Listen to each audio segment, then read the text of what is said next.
Hello everyone, I'm Triple J and welcome to Brain Food at the Movies, where I'm going to be discussing Jurassic World.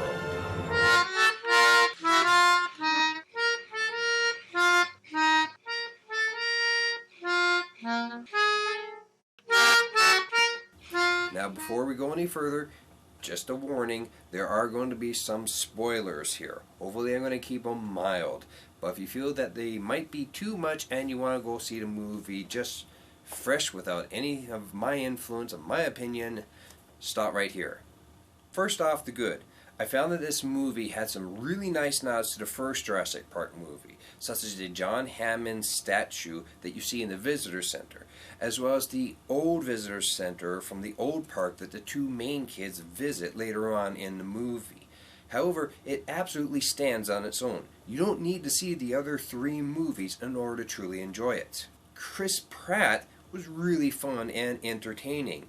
If anything, this movie just seems to cement him as a top-tier action hero, which is kind of surprising to me, as I've never seen Parks and Rec, and he just seemed to appear right out of nowhere with Guardians of the Galaxy.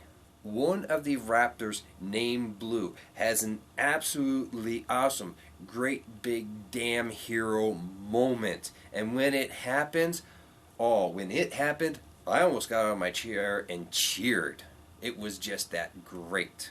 There is a great big awesome dino battle in the park. A three-way battle between the T-Rex, Blue the Raptor, and Imperious Rex. No wait, that's Namor's battle cry. I mean Imperatus Rex. Imperious Joe? Imperator Joe? Sorry, wrong movie. Anyhow, the battle is quite awesome.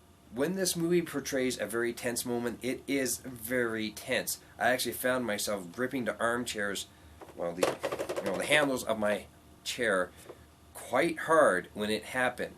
So kudos to the movie for doing that. Imperatus Rex, Imperial Joe, Angry Joe, sorry, that's a YouTuber.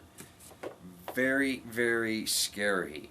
The designs that you saw does not do it justice until you see it live in action in this movie. So good job on making something that is truly scary.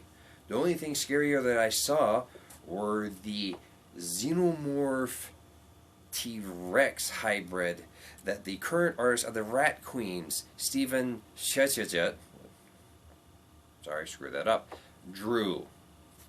And that's something that InGen and Weyland Yutani would probably come up with.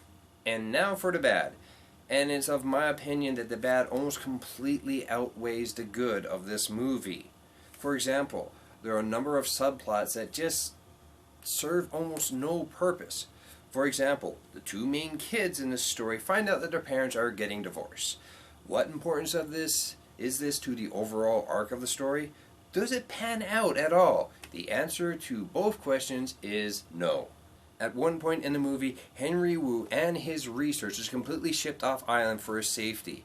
It just seemed to me as though the writers and the director were saying, hey, we gotta get you off site just to ensure a sequel in case this movie pans out really well at the box office. And according to current figures, it's racing well on its way to breaking $500 million.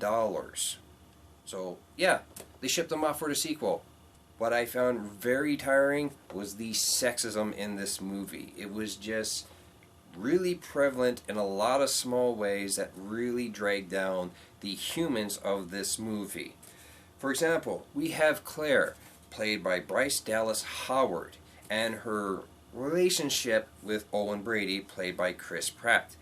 When they first meet each other, Chris Pratt is actually quite a bit of a jerk to her, and I really didn't appreciate that. Throughout the entire movie, Claire never once removes her high heels. Everywhere she goes, everything she does, she wears her high heels. I don't understand why. It just makes the character seem stupid, especially when you are trying to outrun a frigging Tyrannosaurus Rex. In fact, let me check on the speed of the T-Rex. So, according to a quick Google search that led me to an IO9 article, the answer is no, a human can't outrun a T-Rex. A T-Rex has been clocked, according to best figures, at 8 meters per second, while a human is at best 7.9 meters per second. So again, no, Claire could not have outrun the T-Rex, especially in high heels. Oh yeah, minor spoiler alert, Claire lures the T-Rex out to fight the Imperious Rex. God damn it, I'm getting that name wrong again. Remember when I talked about subplots? For some reason, one subplot is that Claire's sister sent off her kids to Claire in order to try and influence her to follow her biological urges and have a kid or something. At one point there's a phone call near the beginning of the movie in which Claire and her sister are talking. The sister says, "You'll understand when you have kids." Claire says, "If." The sister says, "When," as well to say, "Follow your empirical." Speaking of sexism, well, if there's one thing that the past 3 movies have done really well, is that they haven't really brutally killed off any women on screen. It changes with this movie. For example, we have Katie McGrath, Zara, who is Claire's assistant. You may know her as Morgana of Merlin. So why she didn't just magic herself out of this movie, God only knows. However, when the pterodactyls arrive, she is, quite frankly, brutally killed.